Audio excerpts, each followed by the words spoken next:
Hey y'all, welcome back to another episode of Seeds to Healing.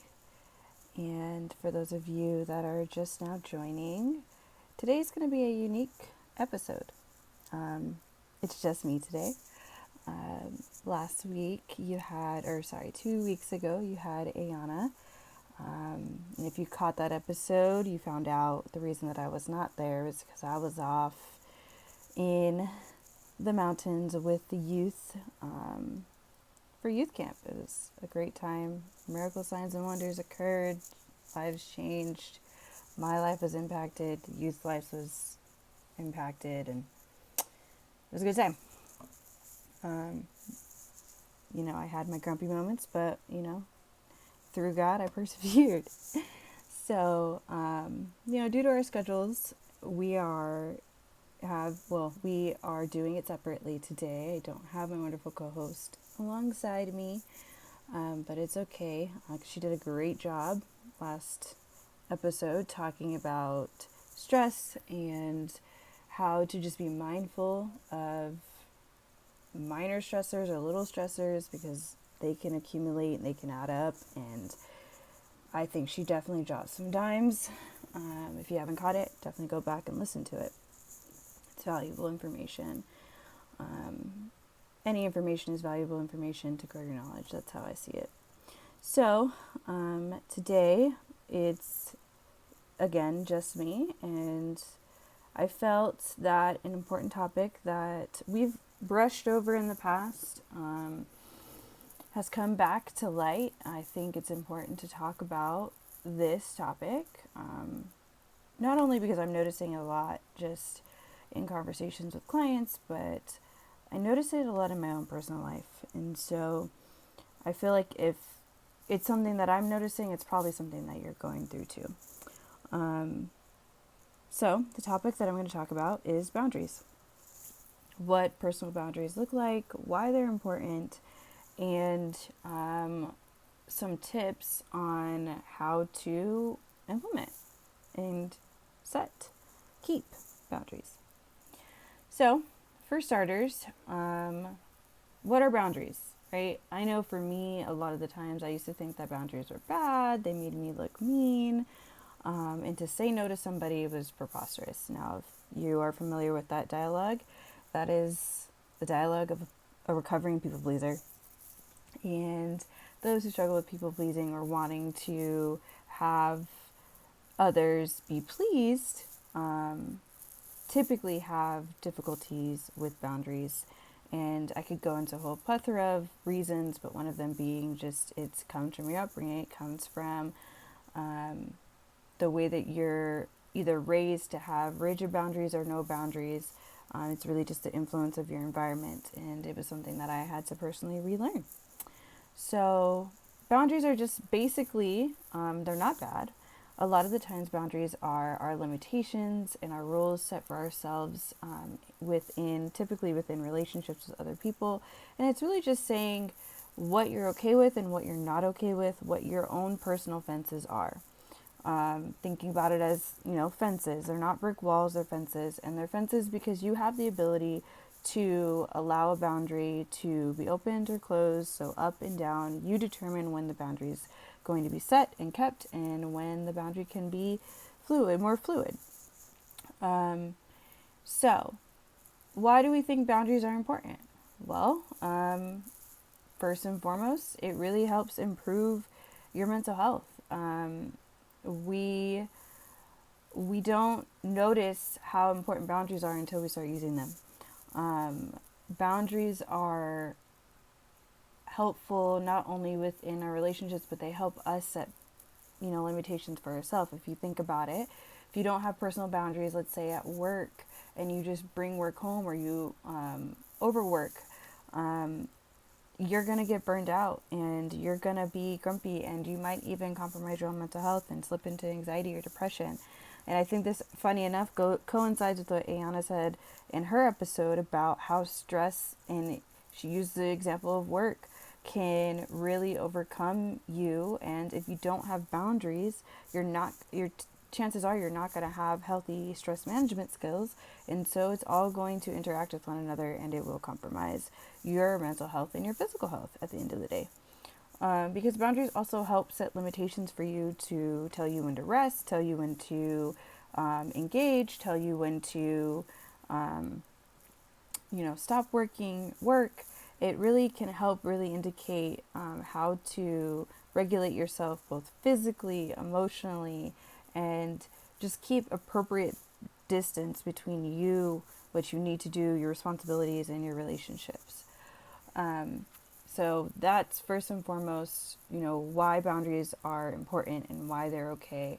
Without them, we're going to exhaust ourselves, and a lot of the times it could be the root of resentment towards ourselves or others if we don't hold healthy boundaries.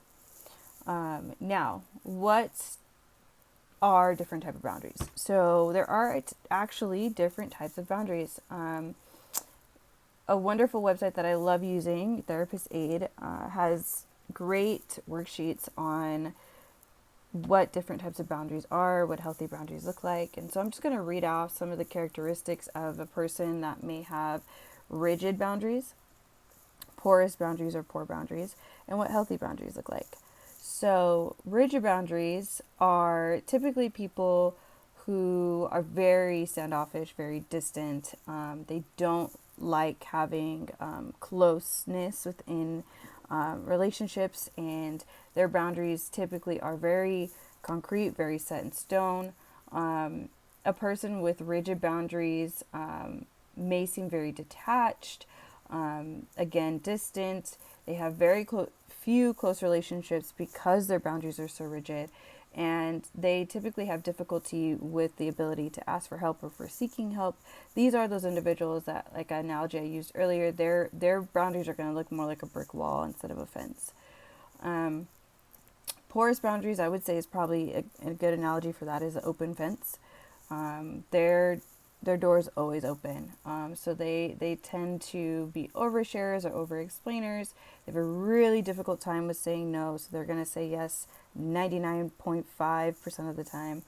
And when they don't say no, or when they do say no, they're going to feel really bad about it. They're typically overly involved in other people's lives, or are more likely to become overly involved in other people's lives and their issues. They care a lot about what others say. They depend on others, and they typically are the ones that are like the doormats that people will walk over. And they do this because they have poor boundaries, because they typically struggle with feeling rejected, or feeling as if others will reject them if they don't hold boundaries.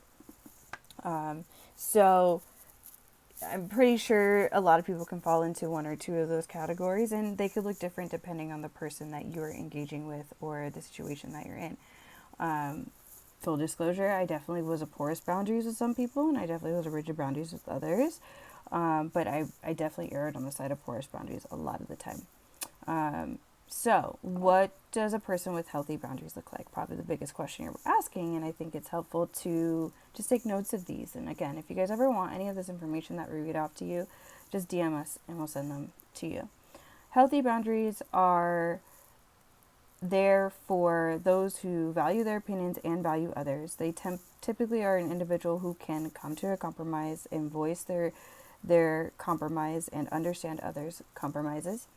They share information, but they don't overshare information. So they understand the importance of personal information and connectiveness, but they don't feel the need to overshare or over-explain in a situation. So when they say something, they say it, and that's typically the end of it. They don't feel the need to explain or to justify. They just typically share the information, and that's that. They know their own personal wants and needs, and they communicate them more clearly and effectively, and they try to understand another person's wants and needs. And they typically can say no, and understand that a no, it can also be a response, and are able to have comfortability with that no. And like those have said, I don't know who those are, but I've heard it said multiple times that no is a complete sentence, because it is, and they're comfortable with that. So those are typically some traits of a healthy boundary person, someone with porous boundaries and someone with rigid boundaries. And as you hear me read them off, you can see why they're important. They're important because they help us maintain our state of being as an individual, and then they also help us maintain our limits within relationships. All right, so I'm going to keep it short and sweet, just like A did. She did 15, I'm doing 15 as well. So I'm going to end with talking about some tips. So I know for me, when it came to establishing healthier boundaries with people, I needed to establish what my limits were going to be, what I was okay with and what I was not okay with. And for some, I really had to write down what my non-negotiables were. Like, I'm not going to do this, but I will do this, right? So understanding that every situation is different and we're all going to have our own limits. And so knowing what your limits are and being okay with those limits, being okay with communicating those limits. Because again, boundaries are not bad and they're not typically for the other person, they're for you. And if a person, I say this all the time, if a person respects you, they will respect your boundaries, even if they don't agree with them. Okay, and that kind of goes into tip number 2, know your value. Know your value in relationships with the person that you're setting boundaries with, and then also just know your value in general. Your worth is important, and no person or no situation gets to override that.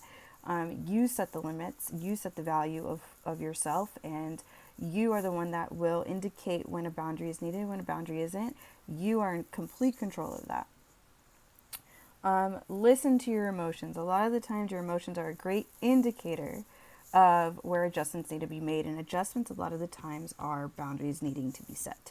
So understanding for yourself, if this emotion is fairly negative a lot of the times within a certain situation, then that may mean that I need to take a step back and observe where I'm not upholding a healthy boundary and how I can assert myself more effectively in understanding what needs are needed here, what wants are needed here, and what compromise I can find within a situation.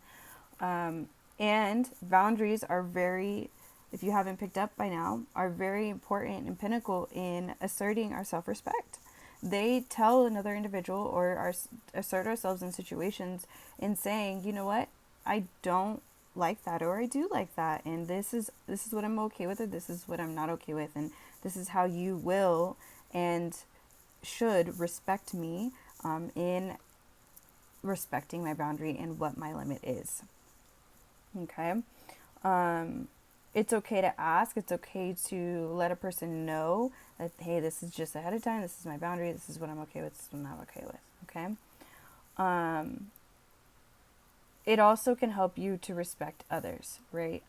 Being sure that your actions are not self-serving, that they're not just for you, but also understanding in like relationship sense, it's also for the other person to know, very clearly what the limits are within the relationship for you. And if you guys are in a healthy relationship or you have a healthy dynamic, you guys will be able to bounce off each other's boundaries and respect them and compromise within them. They help you to be assertive.